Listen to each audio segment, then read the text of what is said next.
न राहुल गांधी डरेगा, न कांग्रेस का कार्यकर्ता डरेगा, न झुकेगा और न दबाव में आएगा।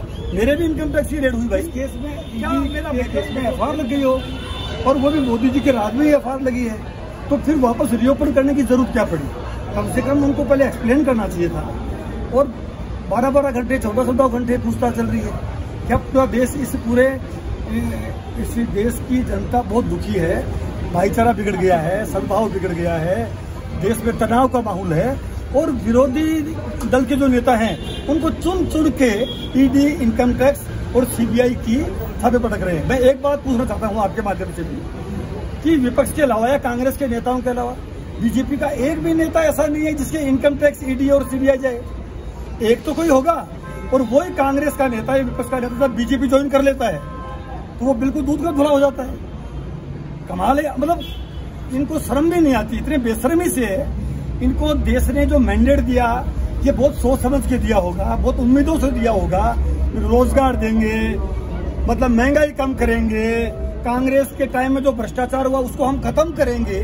इन मुद्दों पे इन्होंने इनको रोजगार दिया। ये जो देश के बुनियादी मुद्दे हैं उनसे ध्यान हटाने के लिए केवल और केवल, और चूंकि गांधी परिवार की क्रेडिबिलिटी है देश में, गांधी परिवार की इमेज को कैसे डेंट करें उसके लिए वो कुचक्र है, वो षड्यंत्र है। लेकिन देश की जनता जानती है गांधी परिवार का उत्तर से दक्षिण, पूर्व से पश्चिम, हर गांव ढाणी में उनका बहुत रिगार्ड के साथ में नाम लिया जाता है। उनका परिवार का बहुत कुर्बानी वाला इतिहास है, वो ऐसे नहीं भुला सकते। कभी नेहरू जी के बारे में तोड़ मरोड़ के उनके तथ्यों को पेश करते हैं। इंदिरा गांधी जी शहीद हो गई, बलिदान दे दिया देश के लिए, और राजीव गांधी जी के क्या हालत हुई देश के लिए, वो उन्होंने बलिदान दे दी, लेकिन देश को एक रखा, अखंड रखा। और कांग्रेस का हर कार्यकर्ता उनकी बलिदान को भूला नहीं है।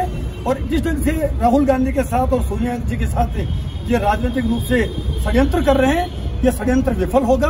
और न राहुल गांधी डरेगा, न कांग्रेस का कार्यकर्ता डरेगा, न झुकेगा और न दबाव में आएगा। मेरे भी इनकम टैक्स की रेड हुई भाई।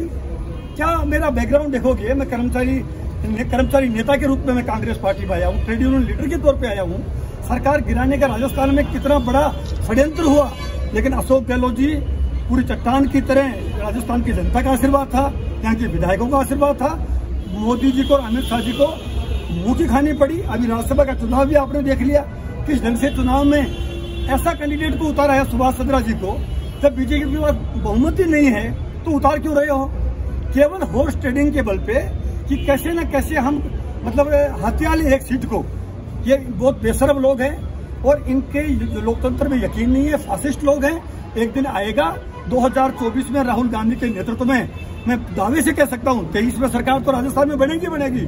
2024 में मोदी जी की कुर्सी जाने की ओर है और राहुल गांधी वापस देश के प्रधानमंत्री बनेंगे। केंद्र सरकार